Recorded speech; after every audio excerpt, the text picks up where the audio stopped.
वृद्धावस्था एक इंसान के जीवन का वह समय होता है जो उसे बहुत सारी बीमारियां अपने शिकंजे में कस लेते हैं। लेकिन तथागत गौतम बुद्ध का शरीर बुढ़ापे में भी बीमारियों से मुक्त था। उनकी चाल में एक अद्भुत चपलता थी। उनके चेहरे पर एक गजब का तेज था। जब वो घंटों ध्यान में बैठे रहते थे तो उनकी रीढ़ एकदम सीधी रहती थी। वो थकते नहीं थे। रात को सोते समय जिस अवस्था में होते थे, सुबह उसी अवस्था में उठते थे। ऐसा प्रतीत होता था जैसे उनके जीवन में कोई कष्ट, कोई दुख, कोई रोग या फिर कोई तनाव नहीं है। उनका प्रत्येक शिष्य इसी तरह के जीवन की कामना करता था। एक दिन तथागत के एक शिष्य ने तथागत से सवाल किया। उन्होंने कहा कि हे तथागत, एक भिक्षु का पूरा जीवन भिक्षा पर व्यतीत होता है। भिक्षा में उसे जो कुछ मिलता है उसी को खाकर वो अपना भरण पोषण करता है। बहुत बार तो एक भिक्षु के शरीर की मूलभूत जरूरतें भी पूरी नहीं होती, उसका पेट भी पूरा नहीं भरता। लेकिन जब आपके शरीर को देखता हूँ तो मुझे बड़ा आश्चर्य होता है।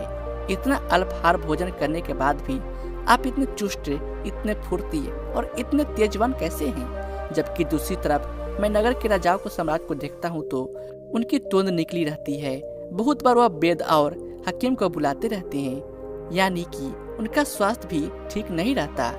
जबकि उनके पास तो सारी सुख सुविधाएं हैं। जिस प्रकार का व्यंजन या फिर जिस प्रकार का भोजन वह करना चाहे वैसा भोजन कर सकते हैं, या फिर जिस प्रकार का भोजन वह करना चाहे वैसा अपने रसोइयों से बुलाकर बनवा सकते हैं। लेकिन बावजूद इसके शरीर की प्रभाव से वो बहुत परेशान रहते हैं। मैं बहुत राजाओं से मिला हूँ, बहुत बड़े बड़े लोगों से मिला हूँ।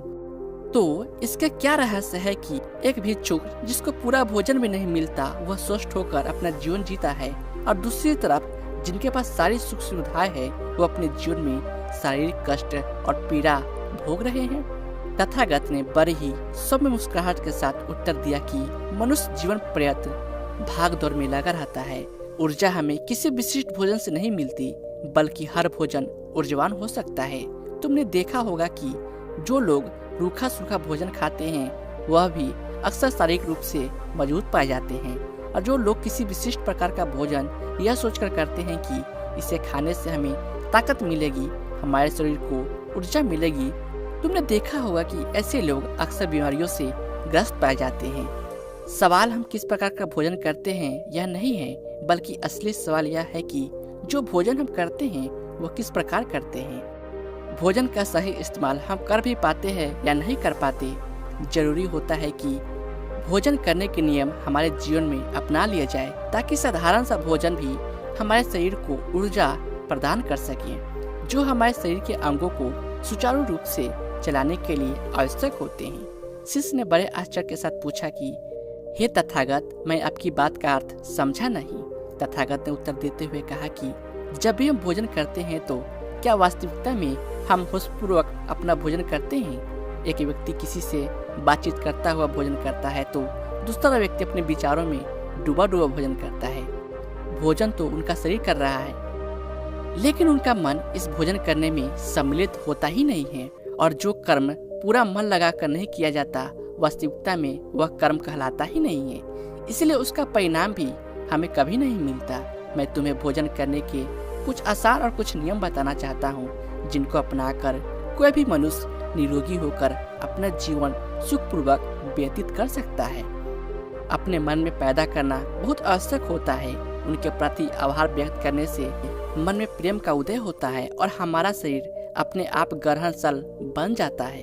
तीसरा नियम जो कि हमारे शरीर की बहुत सी बीमारियों को खत्म कर देगा, वह है सूर्यास्त के बाद कभी भी भोजन नहीं करना। रात्रि के समय भोजन करने से हमारा शरीर उस भोजन को पचाने के कार्य में लग जाता है। लेकिन अगर रात के समय अपने शरीर को कोई कार्य नहीं देते तो यह हमारे शरीर की बीमारियों को खत्म करने लग जाता है। हमारा शरीर अपने आप अपनी बीमारियों को ठीक, उसकी मरम्मत करने की शक्ति रखता है, लेकिन पर्याप्त खाली समय न मिलने के कारण हमारा शरीर अपनी बीमारियों को ठीक कर ही नहीं पाता। देर रात्रि में भारी भोजन करने से पूरी रात हमारा शरीर उसको पचाने के कार्य में लगा रहता है, वह कभी खाली हो ही नहीं पाता है। इसलिए हमारे शरीर में जो भी बीमारियां पैदा होने लग रही है वो हमारा शरीर अपने आप ठीक नहीं कर पाता है। सूर्यास्त के आधे घंटे बाद तक आप भोजन कर लीजिए या फिर उससे पहले भोजन कर लीजिए, लेकिन रात्रि के समय भोजन करना शरीर के लिए हानिकारक हो सकता है। तथागत ने आगे कहा कि देखो, अच्छा भोजन वह माना गया है जो हमारे शरीर के साथ हमारे मन को भी प्रसन्न रखे। खाना खाते समय झगड़े के भाव रखना, किसी ऐसी जगह पर बैठकर खाना खाना जो साफ सफाई वाली ना हो, जो गंदी हो, या फिर ऐसे व्यक्ति के साथ बैठकर भोजन करना जिसके मन के विचार अच्छे ना हो, तो उससे हमारा मन कभी प्रसन्न नहीं हो सकता है।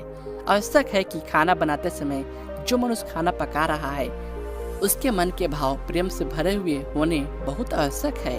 अगर वह घृणा, गुस्से या फिर झगड़े के भाव रखेगा तो खाने में उसी प्रकार के गुण सम्मिलित हो जाते हैं। हर खाने का अपना एक विशिष्ट गुण होता है और यह गुण और ज्यादा अधिक हो जाता है जब यह मनुष्य के गुण के साथ मिलता है। अगला नियम बताते हुए गौतम बुद्ध ने कहा कि खाना जितना सुपच होगा, जितना आसानी से पचने वाला होगा, उतना ही गुणकारी होगा। साधारण भोजन हमेशा सुपाच्य माना गया है, इसीलिए तुमने अक्सर मुझे दाल भात खाते हुए देखा होगा, क्योंकि यह सबसे साधारण भोजन है जो बहुत सुपाच्य भी है और हमारे शरीर को ऊर्जा भी प्रदान करता है। और यह भी ध्यान रखने वाली बात है कि जो खाना दूसरे जीव को प्रताड़ित बनाया गया है, यानी कि मांसाहार, उससे हमारा मन कैसे प्रसन्न हो सकता है। जिस जीव को मारते वक्त यातनाएं दी गई हो, जिसको कष्ट पहुंचाया गया हो, आखिरकार उसके मांस में तो भी वही गुण मिलेंगे। इसलिए साधारण शाकाहारी भोजन हमारे शरीर के लिए सबसे उपयुक्त होता है। भोजन करने का अपना एक विशिष्ट आसन होता है। तुमने मुझे बहुत बार भोजन करते हुए देखा होगा, लेकिन हर बार मेरा भोजन करने का आसन एक ही रहता है। मेरी रीढ़ हमेशा सीधी रहती है। मैं शांत जमीन पर बैठकर भोजन करता हूँ। लेकिन जो लोग जमीन पर नहीं बैठ सकते हैं किसी कारणवश, तो उन्हें अपनी रीढ़ तो सीधी हमेशा अवश्य रखनी चाहिए, क्योंकि जब खाना पेट में पहुंचता है तो जब हमारी रीढ़ सीधी होती है तो वो बड़ी आसानी से सीधा हमारा पेट में पहुंच जाता है। और अगर हमारी रीढ़ मुड़ी हुई होगी तो हमारा पेट भी सिकुड़ा हुआ होगा, जिससे वह खाना ठीक प्रकार से भोजन नली से होता हुआ हमारे पेट तक नहीं पहुंच पाता है। तथागत ने अपने जीवन का एक किस्सा सुनाते हुए उस शिष्य को बताया कि एक बार मेरे पास एक सम्राट पहुंचा। वो अपने पेट से बड़ा परेशान रहता था। जब वो मेरे पास अपनी समस्या लेकर पहुंचा तो मैंने उनको बताया कि राजन, एक सम्राट के जीवन में शारीरिक मेहनत तो बहुत कम होती है, लेकिन वो भोजन बहुत अच्छा करना चाहता है। इसलिए धीरे धीरे उसके शरीर का वजन बढ़ने लगता है, क्योंकि जब हम खाना खाते हैं तो शरीर की उतनी ऊर्जा भी बाहर निकलनी आवश्यक होती है, वरना तो वह ऊर्जा हमारे शरीर को फैलाना शुरू कर देगी। इसलिए उस सम्राट का पेट बहुत अधिक निकला हुआ था।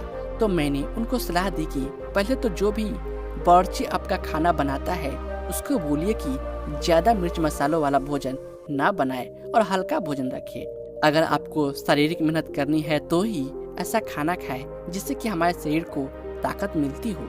लेकिन खाली बैठे अगर आप देसी घी या फिर मांसाहार जैसा भोजन करेंगे तो शरीर को उसे अपने अंदर समाहित करने के लिए अच्छी प्रकार से मेहनत करनी भी आवश्यक होती है।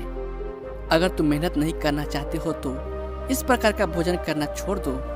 हल्का भोजन करो, साधारण भोजन करो, कम मिर्च मसालों वाला भोजन करो, जिससे कि तुम्हारे पेट में कोई भी बीमारी या कोई भी समस्या पैदा ही ना हो। शिष्य ने बड़ी कृपा भाव से अपने हाथ जोड़कर तथागत को प्रणाम करते हुए कहा कि हे तथागत, सब कोई हमें यह तो बताता है कि हमें किस प्रकार का भोजन करना चाहिए, लेकिन भोजन करने के क्या नियम होते हैं, भोजन किस प्रकार करना चाहिए, उसके क्या आसन होते हैं, वह आपने आज मुझे अच्छी तरह से समझा दिया है। मैं आपका बहुत बड़ा धन्यभागी हूँ। मुझे जाने की आज्ञा दीजिए। इसके बाद तथागत अपने उस शिष्य के साथ वन की तरफ घूमने के लिए निकल जाते हैं। तो दोस्तों, कैसी लगी यह कहानी आप हमें कमेंट सेक्शन में जरूर बताना। अच्छी लगी हो तो इस चैनल को सब्सक्राइब करके नोटिफिकेशन बेल को जरूर प्रेस कर देना। तो मिलते हैं अगली वीडियो में, तब तक के लिए अपना ख्याल रखें। धन्यवाद।